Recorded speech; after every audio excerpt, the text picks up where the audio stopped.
Сверло не сверлит, крепеж не крепится, а в какой-то момент я стою с камнем в руках и пытаюсь решить проблему методом первобытного человека. Меня зовут Сергей, и сегодня с тобой мы устанавливаем катушку с AliExpress. Добро пожаловать в каменный век в моей одноэтажной Америке. Впереди июльская жара под 40 градусов, и мне совсем не хочется, чтобы цветы и газон просто сдохли. Особенно сейчас, когда скоро выставлять дом на продажу. Внешний вид участка создает первое впечатление, но шланг постоянно валяется под ногами, а каждый раз убирать его нет времени. Поэтому я решил установить катушку и сделать полив немного проще. Эта катушка обошлась мне в $55, почти в 2 раза дешевле похожих моделей в Home Depot или на Amazon. Ну а теперь надо разобраться, на чем же они все-таки сэкономили. Давайте распакуем и посмотрим, что положили в комплект. Кроме лейки в комплекте идет все необходимое для крепления катушки к стене. Причем анкера здесь довольно серьезная. Сразу видно, что катушка должна держаться надежно. Сама лейка тоже оказалась вполне неплохой, хотя она и пластиковая. У меня на заднем дворе есть похожая, но без режима душа напор у нее слишком сильный и постоянно размывает землю вокруг растений. А здесь такой режим есть, поэтому за лейку однозначно плюс. Тут даже есть комплект переходников под разные резьбы. По-моему, у меня вот такая резьба. Так, ну вот у меня вода.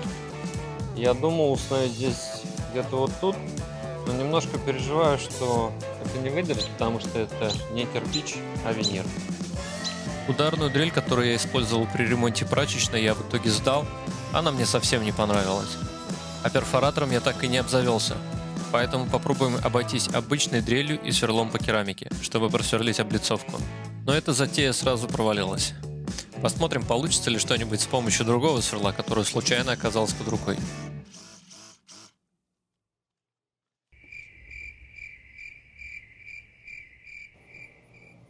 Ну вот что мне удалось просверлить.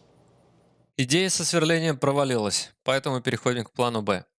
Будем использовать металлические опоры для столбов, которые я купил в Home Depot. 2 штуки обошлись мне в $45. У такого решения есть очевидный плюс. Не придется сверлить и портить фасад дома, но есть и проблема. Земля в Теннесси очень твердая и полна камней.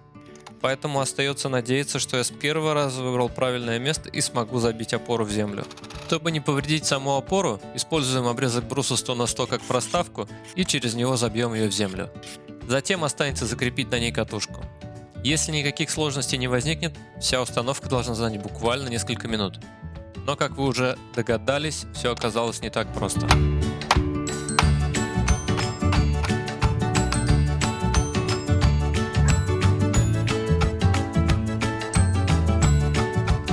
На середине опора почти перестала двигаться, а резиновая кувалда уже не справлялась. Пришлось переходить к инструментам наших предков, обычному камню.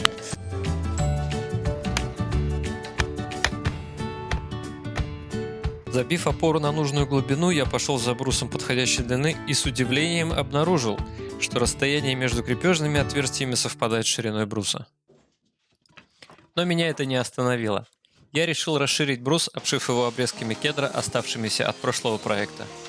Так будет и красивее, и достаточная ширина позволит надежно закрепить катушку.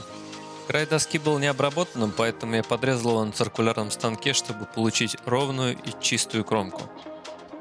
Ну а пока я размечаю и подрезаю материал по размеру, у тебя есть уникальная возможность поставить лайк и написать в комментариях, как бы ты решил эту проблему. Возможно, у тебя есть вариант попроще.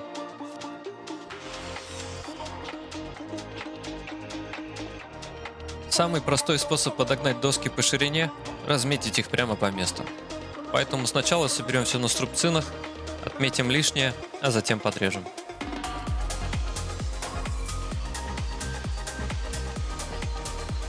Сначала прихватим все гвоздиками с помощью пневмопистолета, но необходимой прочности они не обеспечат, поэтому дополнительно стянем конструкцию с саморезами длиной 80 мм. Сначала просверлим направляющее отверстие и сделаем зенковку, чтобы утопить шляпки саморезов и не расколоть древесину. Такая бита выполняет сразу 2 функции – сверлит направляющее отверстие и одновременно формирует вокруг него аккуратное конусное углубление под шляпку самореза. 3 стороны готовы, осталось собрать 4-ю. Она будет немного уже остальных. Но тут появилась новая проблема. Обрезки нужной длины закончились, поэтому придется сращивать ее из 2 коротких кусков. Недавно я купил цифровой угломер, С его помощью можно точно выставить 45 градусов, даже если у твоей пилы нет фиксированного упора. А точный угол мне нужен, чтобы аккуратно состыковать два коротких обреза в одну деталь. Уже при монтаже видео я понял, что эти обрезки стоило поменять местами и развернуть стык в другую сторону. Тогда дождевая вода стекала бы поверх доски, а не попадала через соединение прямо на брус. После сборки осталось убрать все лишнее, и ты, наверное, спросишь, почему нельзя было сразу подрезать все детали в размер? Не знаю, у меня нет ответа. В тот момент я решил, что и так сойдет.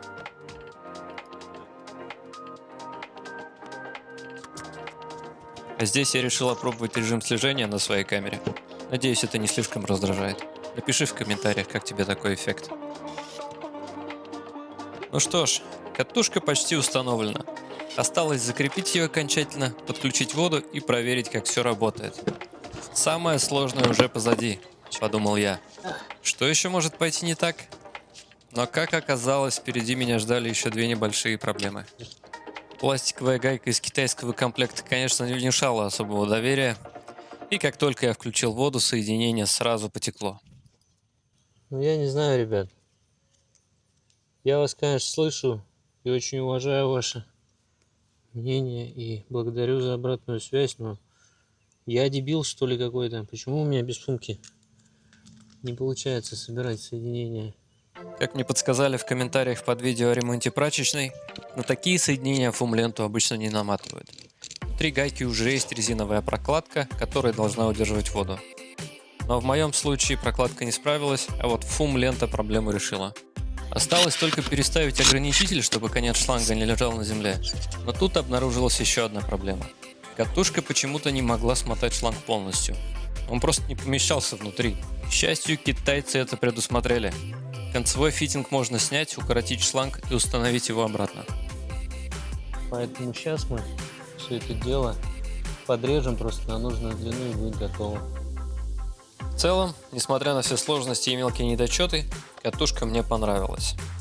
Скорее всего, я даже закажу еще одну такую же и установлю ее на заднем дворе. Ура, ура! Все работает именно так, как и должно. Это был еще один шаг к спасению моего газона. Давай отметим его в чек-листе.